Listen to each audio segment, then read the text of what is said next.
making these companies hire, some outsourced compliance firm is a bad idea. The good idea is to put the compliance into the code. Okay, just yesterday I opened a bank account with Deutsche Bank because I got distributed some stock from a venture fund I'm in, and Deutsche Bank was the agent who was for us. So I have to open a bank account. I had to fill out 5 separate pieces of paper. I had to file an AML form, I had to file an account opening form, I had to file out a W-9, I had to file out, make sure that I wasn't a partner in some brokerage firm, all this stuff, right? If I could have just authed with my Facebook account, okay, if I could have just gone to the Deutsche Bank website and authed with my Facebook, they would have gotten most of that information directly from Facebook, and they could have onboarded me instantly. That's the idea of putting it into code. Now you may say, look, Facebook can't act as the know your customer provider for the world. And maybe that's right or maybe that's wrong. I don't know. Maybe LinkedIn plus Facebook plus Google plus my social security number plus my global entry number. I don't know what it is. But something like that could handle AML, know your customer in code, as opposed to this really heavyweight compliance infrastructure that we're now enforcing on companies, is the right answer. That way you can do compliance at scale for no money, and we can drive the cost down to the consumer of doing transactions down to zero. Of course we need to stop bad people from moving money, but by making me have to fill out 5 forms, I'm a good guy. That's not a good answer in my opinion. Bitcoin ATM startup in the last month or two, and their system, they're taking a picture of the individual, they're taking their license, they're even taking a palm print. And so the KYC is actually, I think, almost better than other banks that offer it. And they can do it in basically 5 minutes. And generally, if you put an ATM in a coffee shop, you can basically do all this KYC, submit it, grab a cup of coffee, and in 5 minutes, they know their customer, and that doesn't have to be repeated again. It reminds me a lot like the global entry system, and I think it's incredibly efficient. It gets all the information you need, and then it allows that person to basically enter the world of Bitcoin and transact without having to have that overhead again.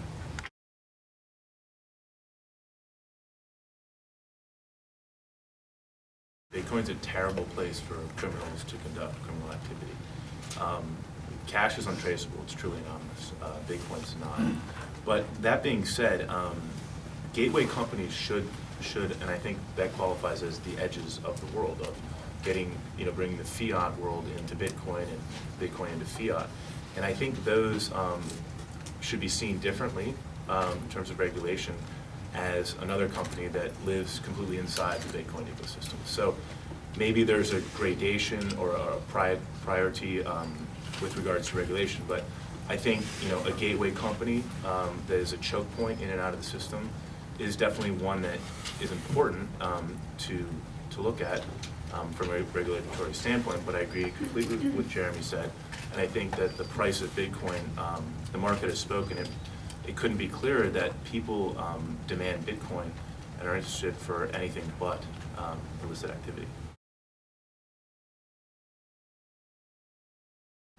Well, I think we need to light up the economy. We need to make it so that you can do something with Bitcoin. We need to create the transactional piece of Bitcoin, and it's happening.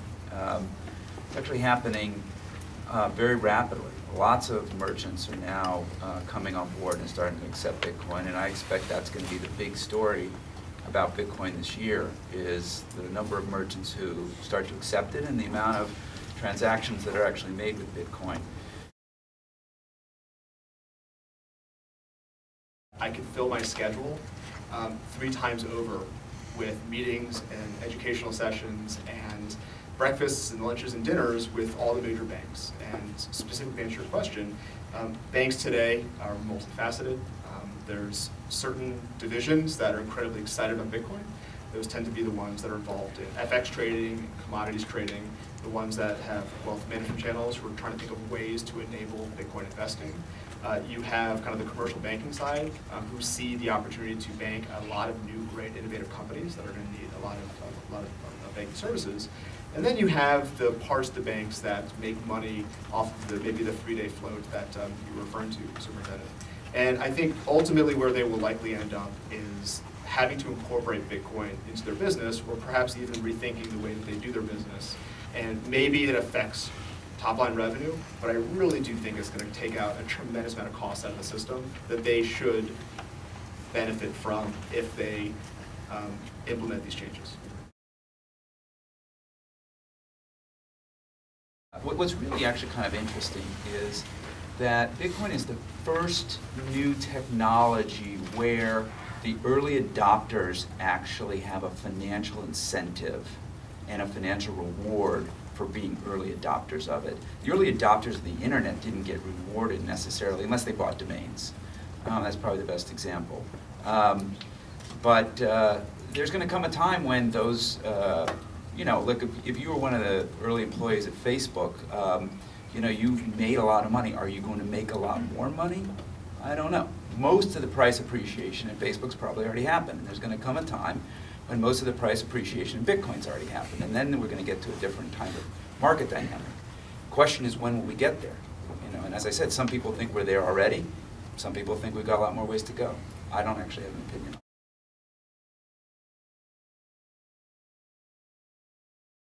We've seen a lot of times where solutions don't really come from the existing industry. With the recording industry, it sort of took iTunes to sort of sort out how do we price music and deliver it in a fair method. It didn't come from the recording industry. With voice over IP protocol, that I think is in many ways very analogous to Bitcoin, the solution came from a technology company, Skype, and that disrupted all of the telecom incumbents. I still don't know why I pay sort of a data bill and a voice bill. I think it can all be done through data, but that's neither here nor there at this point. These solutions generally come from sort of the outsider. So I totally understand sort of the skepticism of the banks, and I also understand that I'm not sort of looking for the solution necessarily come there. I think that Bitcoin can actually help the banks, and I think they will sort of conclude that it's going to make things more efficient. In terms of like the stages of Bitcoin, I kind of jokingly take more of a philosophical view and look towards Gandhi.